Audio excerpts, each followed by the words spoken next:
नमस्कार मित्रों, मैं अनीता श्रीवास्तव आपका हार्दिक अभिनंदन करती हूँ।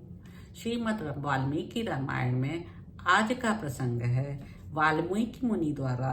रामायण काव्य में निबद्ध विषयों का संक्षेप में उल्लेख। नारद जी के मुख से धर्म, अर्थ एवं काम रूपी फल से युक्त हितकर तथा प्रकट और गुप्त संपूर्ण रामचरित को, जो रामायण महाकाव्य की प्रधान कथा वस्तु था, सुनकर वाल्मीकि जी बुद्धिमान श्री राम के उस जीवन वृत्त का पुनः भली भांति साक्षात्कार करने के लिए प्रयत्न करने लगे। वे पूर्वाग्र कुशों के आसन पर बैठ गए और विधिवत आचमन करके हाथ जोड़े हुए स्थिर भाव से स्थित हो योग धर्म के द्वारा श्री राम आदि के चरित्रों का अनुसंधान करने लगे। श्री राम, लक्ष्मण, सीता तथा राज्य और रानियों सहित राजा दशरथ से संबंध रखने वाली जितनी बातें थी, हंसना, बोलना, चलना और राज्य पालन आदि जितनी चेष्टाएं हुई, उन सब का महर्षि ने अपने योग धर्म के बल से भली भांति साक्षात्कार किया। सत्य प्रतिज्ञ श्री रामचंद्र जी ने लक्ष्मण और सीता के साथ वन में विचरते समय जो जो लीलाएं की थीं, वे सब उनकी दृष्टि में आ गईं। योग का आश्रय लेकर उन धर्मात्मा महर्षि ने पूर्व काल में जो जो घटनाएं घटित हुई थीं, उन सबको वहां हाथ पर रखे हुए आंवले की तरह प्रत्यक्ष देखा। सबके मन को प्रिय लगने वाले भगवान श्री राम के संपूर्ण चरित्रों का योग धर्म के द्वारा यथार्थ रूप से निरीक्षण करके महाबुद्धिमान महर्षि वाल्मीकि ने उन सबको महाकाव्य का रूप देने की चेष्टा की। महात्मा नारद जी ने पहले जैसा वर्णन किया था, उसी के क्रम से भगवान वाल्मीकि मुनि ने रघुवंश विभूषण श्री राम के चरित्र विषयक रामायण काव्य का निर्माण किया। जैसे समुद्र सब रत्नों की निधि है, उसी प्रकार यह काव्य गुण, अलंकार एवं ध्वनि आदि रत्नों का भंडार है। इतना ही नहीं, यह संपूर्ण श्रुतियों के सारभूत अर्थ का प्रतिपादक होने के कारण सबके कानों को प्रिय लगने वाला तथा सभी के चित्त को आकृष्ट करने वाला है। यह धर्म, अर्थ, काम, मोक्ष रूपी गुणों से युक्त तथा इनका विस्तार पूर्वक प्रतिपादन एवं दान करने वाला है। श्री राम के जन्म, उनके महान पराक्रम, उनकी सर्वानुकूलता, लोकप्रियता, क्षमा, सौम्य भाव तथा सत्यशीलता का इस महाकाव्य में महर्षि ने वर्णन किया। विश्वामित्र के साथ श्री राम लक्ष्मण के जाने पर जो उनके द्वारा नाना प्रकार की विचित्र लीलाएं तथा अद्भुत बातें घटित हुई, उन सब का इसमें महर्षि ने वर्णन किया। श्री राम द्वारा मिथिला में धनुष के तोड़े जाने तथा जनक नंदिनी सीता और उर्मिला आदि के विवाह का भी इसमें चित्रण किया। श्री राम परशुराम संवाद, दशरथ नंदन श्री राम के गुण, उनके अभिषेक, कैकेयी की दुष्टता, श्री राम के राज्याभिषेक में विघ्न, उनके वनवास, राजा दशरथ के शोक विलाप और परलोक गमन,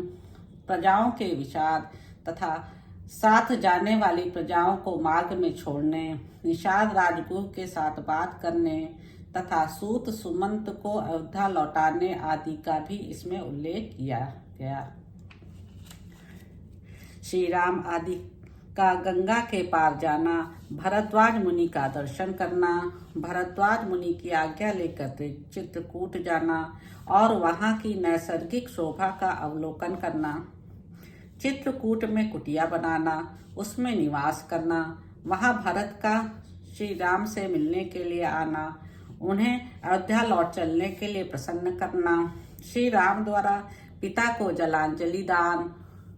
भरत द्वारा अयोध्या के राज सिंहासन पर श्री रामचंद्र जी की श्रेष्ठ पादुकाओं का अभिषेक एवं स्थापन, नंदीग्राम में भरत का निवास, श्री राम का दंडकारण्य में गमन, उनके द्वारा विराध का वध, शरभृंग मुनि का दर्शन, सुतीक्ष्ण के साथ समागम, अनसुईया के साथ सीता देवी की कुछ काल तक स्थिति, उनके द्वारा सीता को अंगराग समर्पण, श्री राम आदि के द्वारा अगस्त्य का दर्शन, उनके दिए हुए वैष्णव धनुष का ग्रहण, शूर्पणखा का संवाद, श्री राम की आज्ञा से लक्ष्मण द्वारा उनका विरूपकरण, श्री राम द्वारा खरदूषण और त्रिशरा का वध,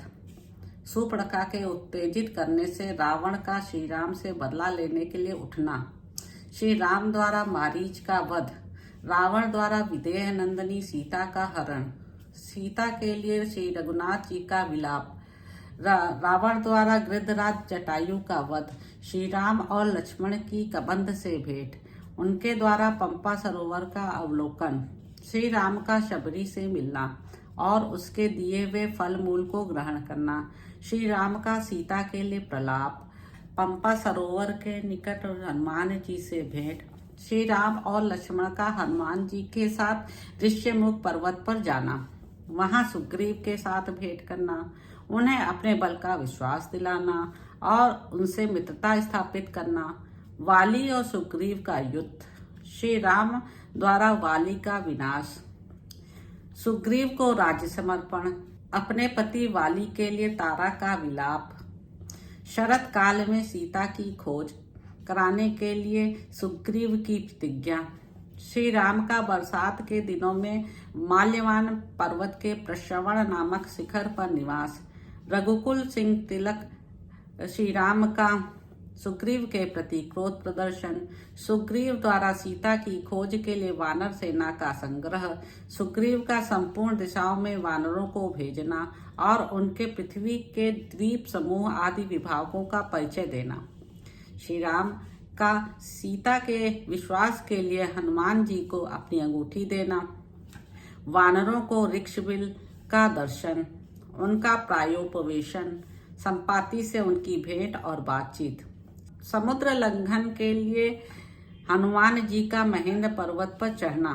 समुद्र को लांघना, समुद्र के कहने से